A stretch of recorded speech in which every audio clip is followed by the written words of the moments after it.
explore what it has to say. Let's begin by traveling back to the city of Philadelphia during the year 1775. Philadelphia, although tiny by modern standards, was the largest city in the American colonies. It was a center of science and culture, boasting an impressive number of bookshops. And it was in one of these bookshops that a happenstance meeting led eventually to the writing of Common Sense. Benjamin Rush was a prominent physician in Philadelphia who liked to visit bookshops.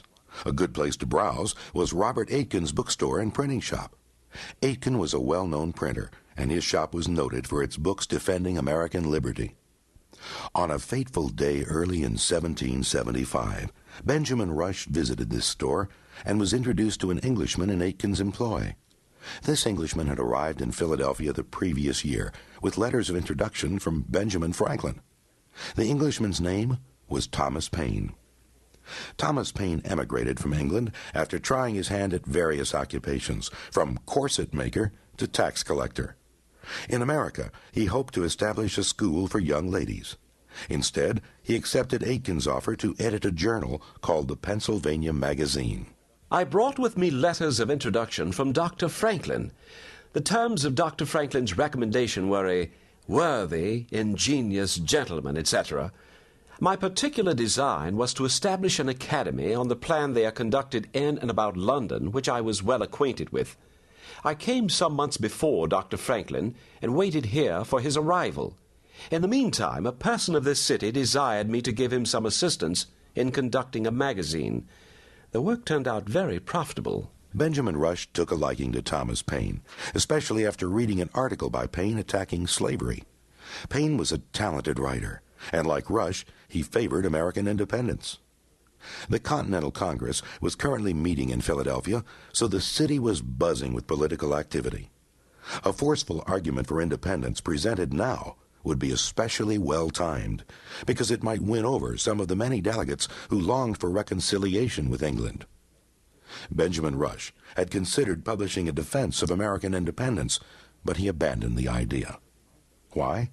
Because, in his words, he shuddered at the prospect of the consequence of its not being well received. Independence was a radical cause, so Rush feared his business would suffer if he defended it publicly. He had previously taken up another unpopular cause by calling for the abolition of slavery, only to see his medical practice plummet. But here was Thomas Paine, an Englishman new to the colonies, who had far less to risk in the way of reputation and job security. So Rush suggested that Paine write the pamphlet instead. Here is how Rush recalled the conversation. I mentioned the subject of independence to Mr. Paine and asked him what he thought of writing a pamphlet upon it. I suggested to him that he had nothing to fear from the popular odium to which such a publication might expose him, for he could live anywhere, but that my profession and connections, which tied me to Philadelphia, where a great majority of the citizens and some of my friends were hostile to a separation of our country from Great Britain, forbade me to come forward as a pioneer in that important controversy. He readily assented to the proposal, and from time to time he called at my house and read to me every chapter of the proposed pamphlet as he composed it. Thomas Paine began work on Common Sense in November of 1775. He solicited advice from Sam Adams and others, but accepted only one suggestion of any consequence. Paine wished to call the pamphlet Plain Truth. Benjamin Rush suggested Common Sense instead, and Paine immediately agreed. Finding a printer for Common Sense was not easy. Rush suggested Robert Bell, a printer who favored independence. Bell was a peculiar recommendation in some ways, especially for the straight-laced Benjamin Rush, for Bell openly flouted conventional moral standards. He kept a mistress, fathered an illegitimate daughter, and made no attempt to hide the scandal. But while disapproving of Bell's lifestyle, Rush said that on the subject of independence, Bell was as high-toned as Mr. Paine. Thomas Paine, like many writers, soon fell out with his publisher. Paine wished to donate his profits from the sale of Common Sense to American soldiers fighting in Canada. After giving these instructions to Bell, Paine became convinced his publisher had double-crossed him. The first edition was printed by Bell on the recommendation of Dr. Rush. I gave him the pamphlet on the following conditions: that if any loss should arise, I would pay it, and in order to make him industrious in circulating it, I gave him 1/2 the profits, if it should produce any. I gave a written order to Colonel Joseph Deane and Captain Thomas Pryor, both of this city, to receive the other half, and lay it out for mittens for the troops that were going to Quebec. I did this to do honor to the cause. Bell kept the whole amount, and abused me in the bargain. Robert Bell denied he violated his agreement with Paine. But whoever was right, Bell displayed courage in this publishing venture. His was the only name to appear on the title page of the first printing. Paine did not put any name on the first printing, and signed "Written by an Englishman" on the second printing. The risks involved in publishing Common Sense were pointed out by Paine 7 years later in 1783. It cannot at this time of day be forgotten that the politics, the opinions, and the prejudices of the country were in direct opposition to the principles contained in Common Sense. And I well know that in Pennsylvania, and I suppose the same in other of the then provinces, it would have been unsafe for a man to have espoused independence in any public company. Was Paine correct? Was independence unpopular in the American colonies as late as January 1776, just 6 months prior to its formal declaration? To a great extent, yes. The colonists had serious grievances, and they had a history of resisting British authority, but resistance did not imply revolution. Resistance to unjust taxation, the colonists said, was a right of free-born Englishmen. Since the colonies were not represented in the English Parliament, and therefore lacked the means to give or withhold consent, they could not be taxed, except by their own assemblies.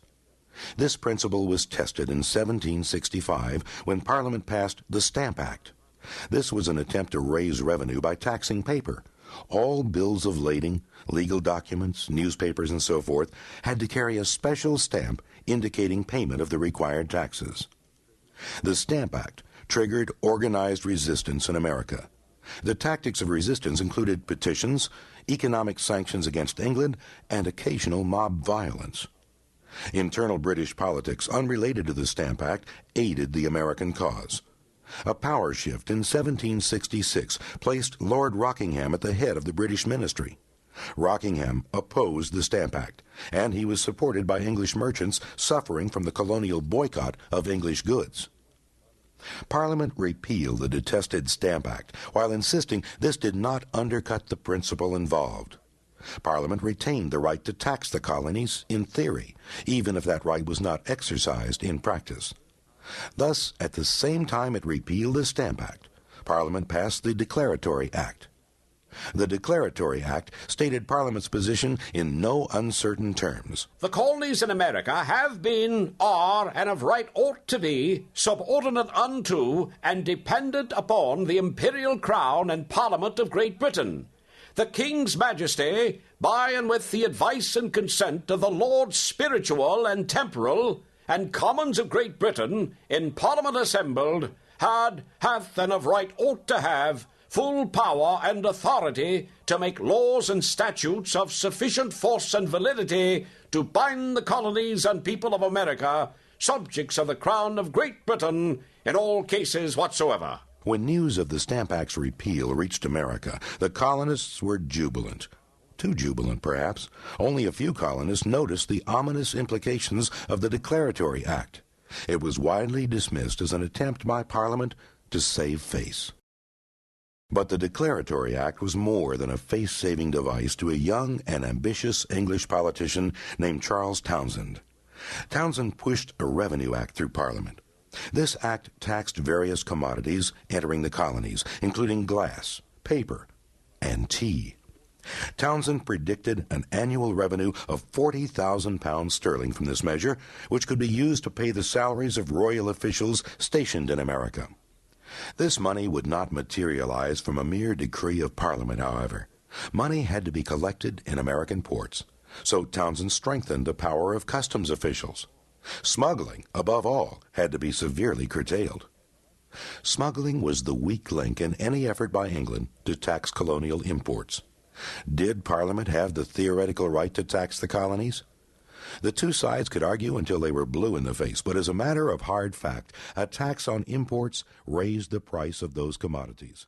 This created a profit.